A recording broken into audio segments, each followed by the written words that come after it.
நன்றியால் துதிப்பாடு நம் இயேசுவை நாவாலே என்றும் பாடு. நன்றியால் துதிப்பாடு நம் இயேசுவை நாவாலே என்றும் பாடு. வல்லவர் நல்லவர் போதுமானவர் வார்த்தையில் உண்மையுள்ளவர். வல்லவர் நல்லவர் போதுமானவர் வார்த்தையில் உண்மையுள்ளவர். நன்றியால் துதிப்பாடு நம் இயேசுவை நாவாலே என்றும் பாடு.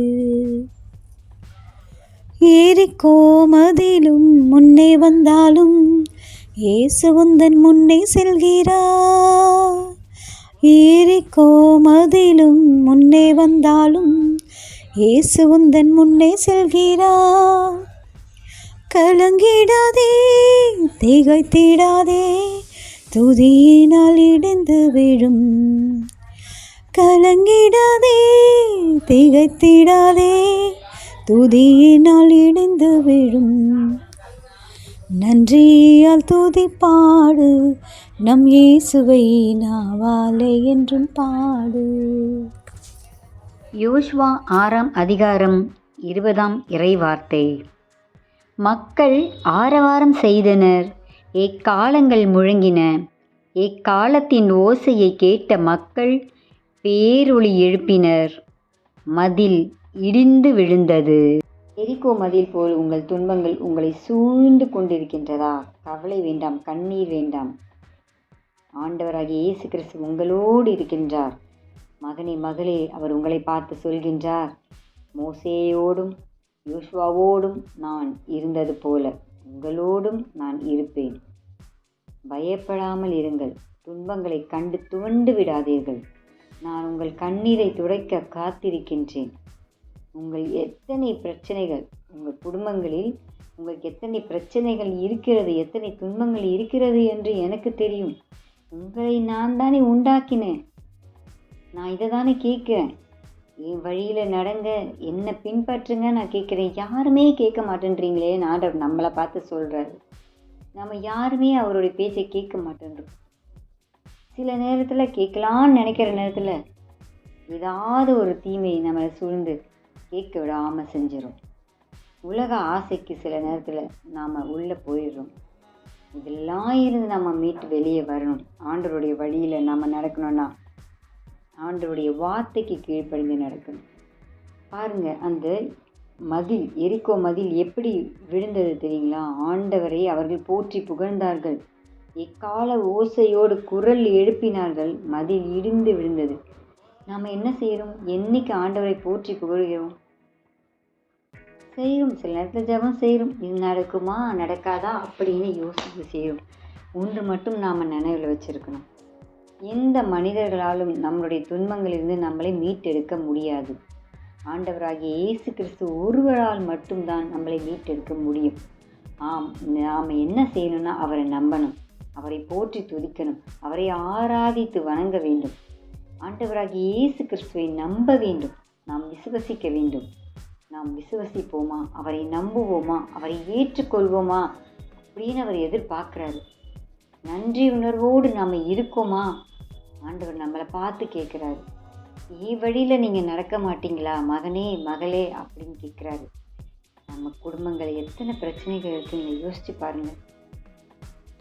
பிள்ளைகளுக்கு இன்னும் குழந்தை பாக்கியம் இல்லை, பிள்ளைகளுக்கு இன்னும் திருமணம் ஆகலை, பசங்களை மேலே படிக்க வைக்க முடியலை, வேலை மேலே பிரச்சனை, எத்தனையோ கஷ்டங்கள், கடன் தொல்லைகள், குடியினால் அவதிப்பட்டிருக்கும் கணவனோடு மனைவிமார்கள் போராடி கொண்டு இருக்கிறார்கள் இந்த நாட்களில். அந்த கணவனை ஆண்டவர் திருத்த மாட்டாரா அப்படின்னு ஏங்கி கொண்டிருக்கும் மனைவிமார்கள் எத்தனை பேர். இளம் வயதில் தற்கொலை செய்து கொள்ளும் எத்தனை பிள்ளைகள் சிறு வயதில் தற்கொலை செய்து கொள்கிறார்கள். இதெல்லாம் ஏன்? இதெல்லாம் எங்கிருந்து வருகிறது தெரியல. இந்த துன்பங்கள் ஏன் ஆண்டவரே நமக்கு யோசிச்சு பார்க்க கூட நமக்கு நேரம் இல்லாத இருக்கு. ஆண்டவரை தேடுவதே இல்லை. நாம் ஆண்டவரை தேடுவோம், அவரை பின்பற்றுவோம். அவர் சொல்லும் வாக்கை நாம் கீழ்ப்படிந்து நடக்கணும். இதே தான் யோசுவா செஞ்சார். ஆண்டவருடைய வாக்குக்கு அவர் கீழ்ப்படிந்து நடந்தார், உண்மையாக இருந்தார், அவரை விசுவசித்தார். அந்த மதில் சுவர் இடிந்து விழுந்தது. மக்களோடு சேர்ந்து ஆர்ப்பரித்தார். சுவர் இடிந்து விழுந்தது. நம்மளுடைய துன்ப சுவர்கள் இடிந்து விழ வேண்டுமா? ஆண்டவரை ஸ்துதிப்போம், அவரை போற்றுவோம், அவரை ஆராதிப்போம். சில நேரத்தில் நமக்கு சில காரியங்கள் தடைப்படலாம். ஆனால் ஆண்டவர் அது நமக்கு நல்லதல்ல என்று நினைத்து மேலான ஒன்றை நமக்கு தருவார். ஆகவே நாம் எதற்கும் கலங்க வேண்டாம், அழ வேண்டாம், கண்ணீர் விட வேண்டாம். ஆண்டவர் துடைக்க நம்மோடு இருக்கார். உங்களுக்கு கவலையா? அவர்கிட்ட சொல்லுங்க.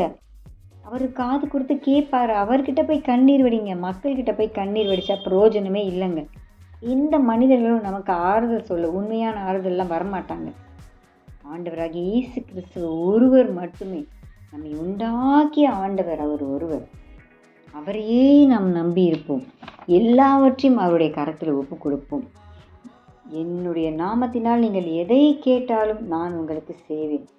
ஆண்டவர் நமக்கு வாக்கு கொடுக்கின்றார். ஆம், அன்பு சகோதர சகோதரிகளை, அவருடைய வாக்கை நாம் நம்புவோம், விசுவசிப்போம்.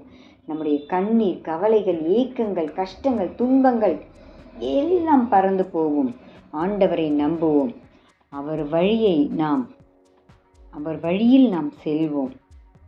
அவரையே நம்பி இருப்போம். இதுதான் சங்கீதக்காரர் சொல்றாங்க 37:5.